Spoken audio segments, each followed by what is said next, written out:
Stocks, futures and options trading involves substantial risk of loss and is not suitable for every investor. You are responsible for all the risks and financial resources you use and for the chosen trading system. All trading strategies are used at your own risk. So hi everyone, स्वागत है एक और नए video में। तो कैसे हैं सभी। इस वीडियो में हम बात करने वाले नए आईपीओ के बारे में जो 13 जून को ओपन होने वाला है, जिस कंपनी का नाम है ओसवाल पंप लिमिटेड। और ये किस सेक्टर में काम करती है, कंपनी का फंडामेंटल कैसे है, पी रेशियो क्या बोल रहा है, बुक वैल्यू क्या बोल रहा है, ए टू जेड मैंने इस वीडियो को कवर किया है। तो वीडियो को अंत तक जरूर देखिएगा। चैनल पर नया तो चैनल को सब्सक्राइब कीजिए, बेल आइकन को प्रेस कीजिए ताकि आने वाले हर एक इन्फॉर्मेटिव वीडियो ऑन आईपीओ आपको मिलता रहे। तो चलिए बिना किसी तरीके वीडियो करते स्टार्ट।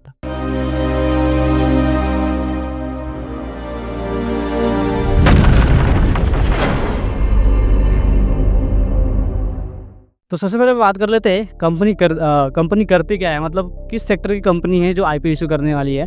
तो अबाउट कंपनी क्या है, ओसवाल पंप्स लिमिटेड। ठीक है, Oswal pump is solar pump manufacturing in India. मतलब सोलर पंप जो आप इरिगेशन के लिए यूज करते हैं पंप्स वगैरह, तो वो उसका मैन्युफैक्चर करती है। The company manufacture solar power and grid submersible and monoblock pump and electric motors. मतलब मोटर्स भी बनाते हैं, इलेक्ट्रिक मोटर्स भी बनाती है। Solar module under the brand name Oswal. मतलब ये सोलर पंप मोटर्स वगैरह बनाती है, इलेक्ट्रिक मोटर्स भी बनाती है। ठीक है, अब ये कंपनी देखिए क्या, in 2021 the company started offering turnkey solar pumping system comprising solar power agriculture pump, solar modules, mounting structure and pump controller and their installation. मतलब इंस्टॉलेशन से लेके मैन्युफैक्चर का भी काम करती है अंडर पीएम कुसुम स्कीम। और ये मतलब गवर्नमेंट की स्कीम के अंदर भी काम करती है, टंकी solar pumping system under the PM प्रधानमंत्री कुसुम स्कीम। ठीक है, अब in 2024 December 31 it has executed 38,132 turnkey solar pumping system for several state. That is कौन सा है, हरियाणा है, राजस्थान है, उत्तर प्रदेश एंड महाराष्ट्र। मतलब जो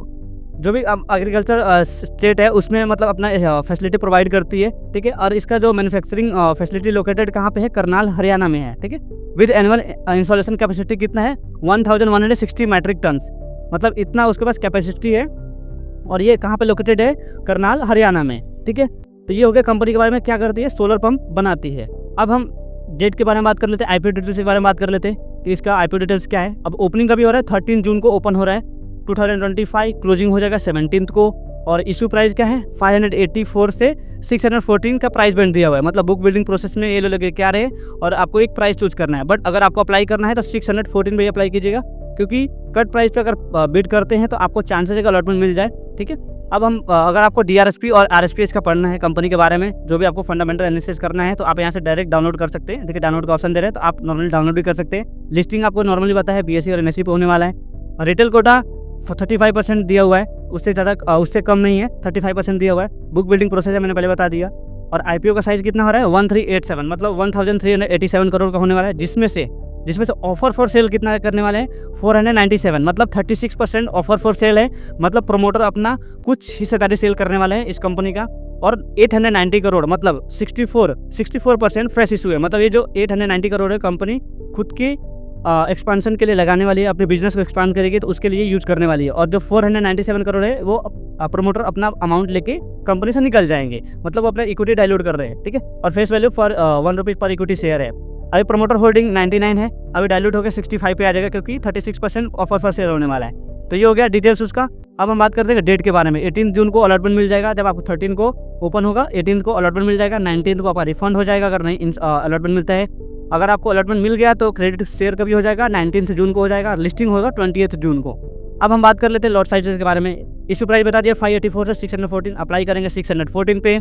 मार्केट लॉट साइज है 24 से बस, मतलब एक लॉट में आपका 24 शेयर रहने वाला है। मिनिमम इन्वेस्टमेंट आपका 14,736 लगने वाला है। और स्मॉल एचएनआई के लिए आपका हो जाएगा 2,06,000 रुपीज़, और जिसमें 14 लॉट होगा, जिसमें से 336 शेयर होने वाला है। सेम वैसे ही बिग एचएनआई के लिए 10 लाख प्लस लगने वाला है, उसमें 1632 शेयर रहने वाला है 68 लॉट के लिए, जिसका अमाउंट होगा 10,02,000 रुपीज़ 48 रुपीज़। ये हो गया आपका लॉट साइजेज और अमाउंट कितना लगने वाला है, मिनिमम एंड मैक्सिमम। अब बात कर लेते हैं हम कंपनी का स्ट्रेंथ क्या है। ठीक है, कंपनी स्ट्रेंथ क्या है, मतलब कंपनी जब आईपीओ लेके आ रही है तो कंपनी में कुछ पॉजिटिव चीज होनी भी चाहिए ना।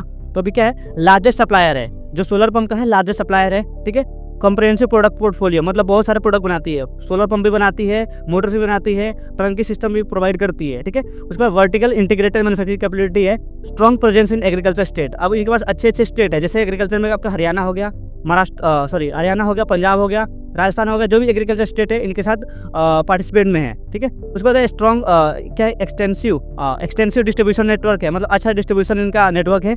एक्सपीरियंस प्रमोटर एंड मैनेजर है, मतलब इनके पास जो मैनेजमेंट है अच्छे हैं, एक्सपीरियंस वाले हैं, ठीक है। अब ये तो हो गया कंपनी का स्ट्रेंथ। अब ये फंड उठा किस लिए है, वो भी हम बात कर लेते हैं। फंड किसके लिए ले रहे हैं, तो ये कैपिटल एक्सपेंडिचर के लिए लेने वाले हैं, मतलब कुछ कैपिटल एक्सपेंडिचर के लिए जरूरत है कंपनी के लिए, तो उसके लिए फंड रेज कर रहे हैं। उसके बाद से ये इन्वेस्टमेंट करने वाले हैं किसमें, on subsidy and solar system in the form of डेब्ट और equity funding the setting of new manufacturing unit in Karnal Haryana. इनको एक नया यूनिट बनाने का है करनाल हरियाणा में, तो उसके लिए फंड रेज कर रहे हैं। उसके बाद से कुछ लोन प्रोवाइड करेंगे, रीपेमेंट करने वाले हैं, पार्ट और फुल में भी कर सकते हैं, क्योंकि 13 कितना अमाउंट हो रहा है, 1387 का ये रेज कर रहे हैं फंड। उसमें से इनका कुछ लोन प्रोवाइड में लोन इनका सेटलमेंट करने के लिए यूज करेंगे, जो इसमें आप लिखा हुआ है इन पार्ट और फुल में भी कर सकते हैं। और इन्वेस्टमेंट करने वाले ऑन सब्सिडी, आपको पहले ऊपर ही कवर कर दिया इन्होंने। इन्वेस्टमेंट करने वाले एक नया सेटअप होने वाला है कहाँ, करनाल हरियाणा में। और बाकी जो अगर अमाउंट कुछ बचेगा तो जनरल कॉर्पोरेट पर्पज के लिए यूज होने वाला है, जो कि ये किसी काम का नहीं है, नॉर्मल इनका पेमेंट करना है डेट का और कैपिटल एक्सपेंडिचर के लिए, और इनको एक नया यूनिट सेट करना है करनाल हरियाणा में। तो ये हो गया ऑब्जेक्ट, कंपनी किसके लिए पैसा उठा रही है। अब हम बात कर लेते हैं फंडामेंटल, सबसे इंपॉर्टेंट चीज़ है इसका फंडामेंटल। फंडामेंटल क्या बोल रहा है, तो अभी देख लीजिए यहाँ पे फंडामेंटल क्या है, एसेट देखिए। अभी यहाँ पे देख लीजिए 31 दिसंबर 2024, मतलब ये 3 क्वार्टर का है, मतलब 31 मार्च 2025 का डेटा नहीं प्रोवाइड है, मतलब 1 क्वार्टर इनका बाकी है, मतलब ये 3 महीने का ही डेटा है जो लास्ट वाला है, ठीक है। अब 2022 में इनके पास एसेट कितना था, 221 करोड़ का था, जो बढ़ के 250 करोड़ हुआ, मतलब 30 करोड़ एसेट इंक्रीज हुआ। देन डबल हो गया, फिर उससे डबल हो गया, मतलब एसेट में अच्छा इंक्रीज है।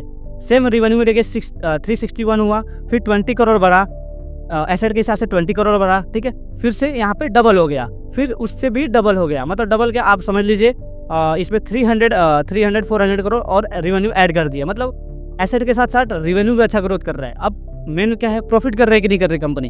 अब 361 करोड़ के ऊपर 16 करोड़ का प्रॉफिट कर रहे हैं, मतलब 4% का प्रॉफिट मार्जिन निकाल रहे हैं यहाँ पे, मतलब 16 करोड़ अच्छा है। 4% फर्स्ट ईयर में निकाले हैं इन्होंने 2022 में। अभी सेम इन्होंने 20 करोड़ का और रेवेन्यू एक्स्ट्रा किया, उसमें इन्होंने प्रॉफिट डबल कर दिया, डबल 8% हो गया, अच्छा है, मतलब बहुत ही अच्छा है, क्योंकि ओनली 361 करोड़ पे 4% निकाल रहे थे, अब वो 387 के ऊपर 8% निकाल रहे हैं, बहुत अच्छा प्रॉफिट मार्जिन है। सेम अब यहाँ पे डबल कर दिया रेवेन्यू, डबल रेवेन्यू करने के बाद इन्होंने ट्रिपल कर दिया, प्रॉफिट मार्जिन ट्रिपल हो गया। ये देखिए अगर 34 को इंटू 3 करूंगा तो 97 लगभग वहाँ तक आ रहा है, तो मतलब यहाँ पे 12% इन्होंने प्रॉफिट मार्जिन कर लिया। 4, 8, 12 3x, मतलब 3x कर लिया प्रॉफिट मार्जिन। सेम यहाँ पे देख लीजिए 1067, मतलब 1067 करोड़ के ऊपर 216 करोड़ का प्रॉफिट मार्जिन, मतलब यहाँ पे देख लीजिए यहाँ पे भी इनका प्रॉफिट मार्जिन में इंक्रीज हुआ। तो प्रॉफिट मार्जिन, एसेट भी इंक्रीज है, रेवेन्यू भी इंक्रीज है, प्रॉफिट मार्जिन भी इंक्रीज है, तो ये तीनों चीज़ से पॉजिटिव दिखा मेरे को, ठीक है। अब नेटवर्थ की बात कर लेते हैं। नेटवर्थ में क्या है, नेटवर्थ में 24 करोड़, 60 करोड़, 160 करोड़ और 380 करोड़, तो ये भी इंक्रीज है। रिजर्व एंड सरप्लस में 38 crore, 73, 173 and 387 reserve and surplus. अभी तक तो सब पॉजिटिव दिखा है, बस एक क्या चीज़ है कि जो 2022 उसमें 88 करोड़ का इनके पास लोन था, अभी इन्होंने उसको कम किया, नेक्स्ट ईयर में थोड़ा कम किया, 20 करोड़ कम किया, बट फिर से उन्होंने ऐड कर दिया, 75 करोड़ हुआ। अब 2024 में अभी तक का लोन, अभी 1 क्वार्टर बाकी है इसमें, तो इनका 346, मतलब लोन थोड़ा इन्होंने बढ़ा दिया है, ठीक है। अगर कंपनी बड़ी है और डिस्ट्रीब्यूटर मतलब पावर जो भी है पावर सप्लाई या जो अभी सोलर सिस्टम है उस पर क्या है कि आपको ज़्यादा फंड की ज़रूरत पड़ती है, तो उसके हिसाब से ठीक देखा जाए तो उतना भी लोन नहीं है, ठीक है। तो ये हो गया फंडामेंटल। फंडामेंटल तो अच्छा दिख रहा है, अभी तक फंडामेंटल अच्छा दिख रहा है। अब हम पीयर कंपैरिजन कर लेते हैं कि कंपनी इसके अलावा जो इसके अगेंस्ट में जो भी कंपनियां हैं वो कैसा है, उनका परफॉर्मेंस कैसा है। तो अगर अर्निंग पर शेयर देखा जाए, अर्निंग पर शेयर, तो ये ओसवाल पंप है जिसका IPO आने वाला है, उसका 9 का है।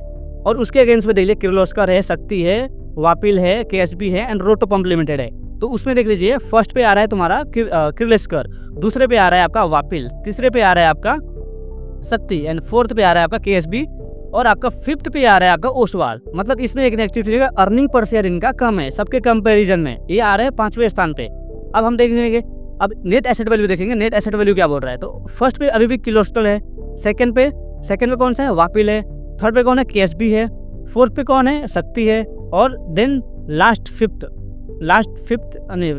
क्या 6th पे चल रहा है, 16 पे आपका नेट एसेट वैल्यू है, मतलब इस पे भी नेगेटिव है।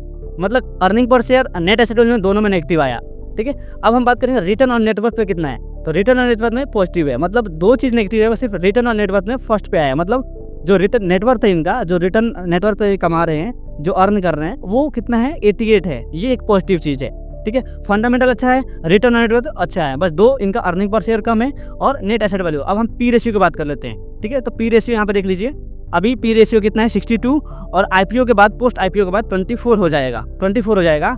और दूसरे के कंपेरिजन में देखा जाए तो 24 सबसे पी के रेशियो, ये एक पॉजिटिव चीज़ निकला। यहाँ पे अर्निंग पर शेयर नेगेटिव था, नेट एसेट वैल्यू नेगेटिव था, बट यहाँ पे दो पॉजिटिव चीज़ क्या निकला, रिटर्न ऑन नेटवर्थ पॉजिटिव निकला और पी रेशियो जो कि सबसे अच्छा है। पी रेशियो अगर कम पे आ रही है मार्केट में, अगर पी रेशियो कम लेके आ रही है कंपनी तो अच्छी होती है, क्योंकि कम पी रेशियो पे अगर मार्केट में कंपनी आती है तो अच्छा रहता है, ठीक है। तो ये दो चीज़ें, मतलब अगर देखा जाए तो बैलेंस हो गया, दो नेगेटिव एंड दो पॉजिटिव, और फंडामेंटल अच्छा है, तो ओवरऑल देखा जाए तो पॉजिटिव दिखा रही है कंपनी, ठीक है। अब ये हो गया पी रेशियो के बारे में। अब हम बात कर लेते हैं return on capital. Return on capital पे कितना है, तो 81% है, ये भी अच्छा है। डेट इक्विटी से 0.42 है, मतलब एक के नीचे है, ये भी अच्छा है, ठीक है। रिटर्न ऑन नेटवर्थ 88% ऑफ है, रिटर्न ऑन नेटवर्थ कितना 88% है। और प्रॉफिट मार्जिन आपने कैलकुलेट कर लिया, 12% जा रहा है, ऑन एन एवरेज 12% जा रहा है। 4 था, फिर 8 हुआ, फिर 12 हुआ, तो ऑन एवरेज 12 का बन रहा है। प्राइस टू बुक वैल्यू 38, अब प्राइस टू बुक वैल्यू 38 दिखा रहा है, थोड़ा सा हाई लग रहा है। 38 अगर थोड़ा देखा जाए तो हाई लग रहा है, ठीक है। तो ओवरऑल तो कंपनी अच्छी दिख रही है, तो आप अप्लाई कर सकते हैं। और अगर जीएमपी की बात की जाए तो जीएमपी में देख लेता हूँ जीएमपी कितना चल रहा है। तो ग्रे मार्केट प्रीमियम अगर देखा जाए तो अभी जीएमपी 88 रुपीज़ चल रहा है, मतलब पर शेयर पे आपको अभी तक 88 रुपीज़ का प्रॉफिट हो सकता है, ठीक है। मतलब 14% अभी लिस्टिंग प्राइस से ऊपर चल रहा है जीएमपी इसका। तो ये GMP day by day fluctuate होता रहता है, मार्केट के सेंटीमेंट को देख के फ्लक्चुएट होता रहता है, तो आपको इसको डेली ट्रैक करना है। आप अप्लाई कर सकते हैं, कंपनी अच्छी दिख रही है, फंडामेंटल अच्छा दिख रहा है, पी रेशियो कम है, रिटर्न ऑन नेटवर्थ ये भी अच्छा है। दो नेगेटिव क्या था, ईपीएस नेगेटिव था, और दूसरा इसका ये था नेट एसेट वैल्यू थोड़ा कम था। तो बाकी ओवरऑल तो कंपनी अच्छी दिख रही है, अप्लाई कर सकते हैं। बट अप्लाई करने से पहले आपके इन्वेस्टमेंट एडवाइजर से सलाह जरूर लें।